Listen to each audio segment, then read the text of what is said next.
कृष्णा, राधे राधे। बहुत सारे लोगों को ये नहीं पता होता है जो लड्डू गोपाल जी के छाती पे जो पैर का जो निशान होता है वो किनका है, किस ऋषि का है।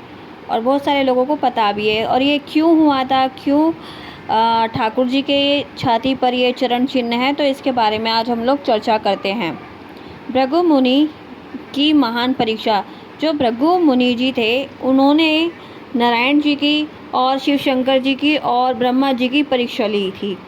तो वो कैसे कैसे ली थी वो भी हम आपको आज स्पष्ट रूप से इस विषय में ज़रूर बताएंगे।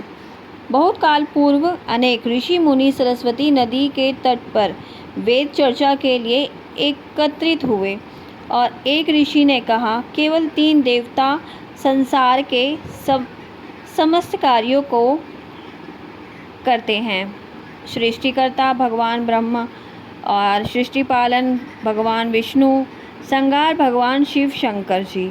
किंतु उनमें से सर्वोच्च कौन है? ठीक है, सभी उस उपस्थित ऋषियों ने इन तीनों देवों के महान गुणों की वर्णन किया, परंतु कोई भी इनका निर्णय पर नहीं पहुंचा। इन तीनों में से कौन महान है? उन्होंने भृगु मुनि को इन तीनों से भेंट करने तथा उनकी परीक्षा लेने को भेजा। भृगु सर्वप्रथम अपने पिता ब्रह्म के पास ब्रह्मलोक गए।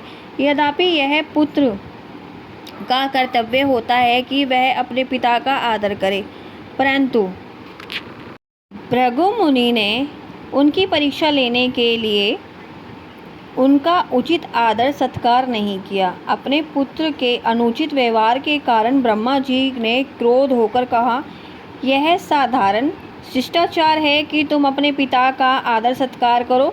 तुम भला अपने पिता का निरादर कैसे कर सकते हो, जो कि सारे ब्रह्मांड को सृष्ट है। किंतु भृगु मुनि उनके पुत्र थे। उन्होंने अपने क्रोध को कुशलतापूर्वक नियंत्रित कर लिया। ठीक है, भगवान ब्रह्म और करने के पश्चात भृगु मुनि अपने भाई शिवजी के निवास स्थान कैलाश पर्वत पर गए। भृगु मुनि को देखकर शिवजी जी अत्यंत प्रसन्न हो गए तथा उनका आलिंगन करने के लिए स्वयं उठ खड़े हुए।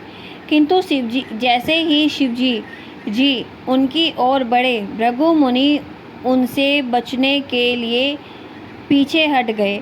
उन्होंने कहा, प्रिय भाई, तुम अशुद्ध रहते हो क्योंकि तुम अपने शरीर पर शमशान भूमि की भस्म लगाए रखते हो।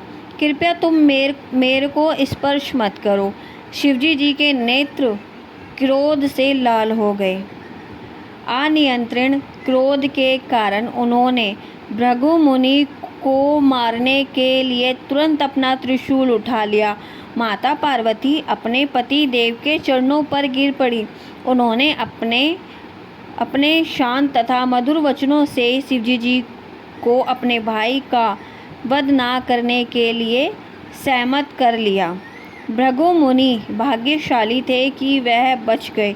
अब भगवान विष्णु से भेंट करने के लिए वह सीधे श्वेतद्वीप गए। भगवान विष्णु पुष्प शयन पर लेटे शयन कर रहे थे, जहां उनकी पत्नी भाग्य देवी लक्ष्मी जी उनके चरण कमलों को दबा रही थी।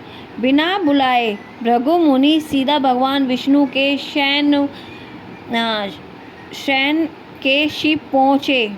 जहाँ पे भगवान विष्णु शयन करते हैं, सीधा वहीं पहुँच गए और उनकी छाती पर जोर से लात मारी। कहा जाता है कि उसी समय लक्ष्मी जी ने ब्राह्मणों से उनका सौभाग्य छीन लिया। अंततः ब्राह्मण अत्यधिक निर्धन होते हैं।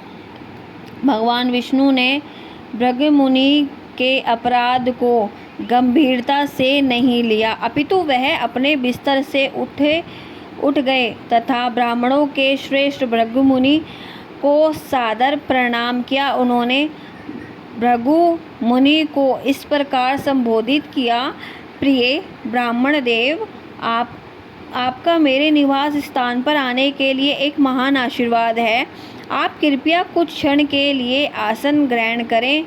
मुझे इस बात का खेद है कि जब आपने प्रवेश किया था तब मैं आपका उचित स्वागत नहीं कर सका। उन्होंने क्षमा मांगी। मैंने अपराध किया है। मेरी आपसे विनती है कि आप इस अपराध के लिए मुझे क्षमा करें।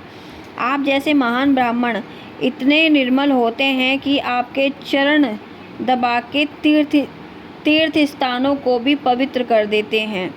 मैं आपसे प्रार्थना करता हूँ कि आप बैकुंठ लोक को भी पवित्र कीजिए। हे महर्षि, मुझे ज्ञात है कि आप चरण कमल पुष्प की भांति कोमल हैं तथा मेरी छाती ब्रज के समान कठोर है।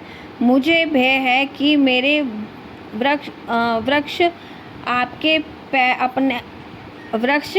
का अपने चरणों से स्पर्श करने में आपको कष्ट का अनुभव हुआ होगा। पश्चात भगवान विष्णु भृगु मुनि के चरणों को सहलाने लगते हैं। भगवान ने आगे संबोधित किया कि आपके चरण स्पर्श से मेरा वृक्ष स्थल पावन हो गया है। मुझे विश्वास है कि अब लक्ष्मी देवी वहाँ प्रसन्नतापूर्व निरंतर निवास करेगी। भृगु मुनि आश्चर्यचकित रह गए कि उन्होंने भगवान के प्रति जघन्य अपराध किया था, परंतु भगवान ने उनकी पूजा अर्चना की। उनके नेत्रों से अश्रु प्रवाहित होने लगे तथा वह कुछ न कह सके। वह भक्त वत्सल श्री भगवान के सम्मुख नम्रत तथा शांत भाव से खड़े होकर देख रहे थे।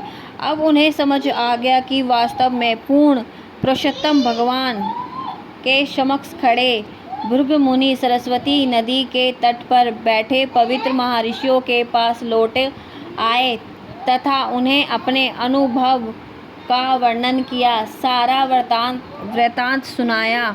महर्षियों ने निष्कर्ष निकाला कि ब्रह्मा जी तथा शिव जी तत्काल क्रोधित हो गए, जबकि भगवान विष्णु, जो कृष्ण से भी विभिन्न नहीं हैं, उन्होंने उदारता से उन्हें सहन किया तथा क्षमा कर दिया। वास्तव में महान तथा उनका व्यक्तित्व अद्भुत है। जो कोई भगवान श्री कृष्ण की प्रेम पूर्वक सेवा करता है उसे शांति मिलती है तथा वह सभी प्रकार के भय से मुक्त हो जाता है।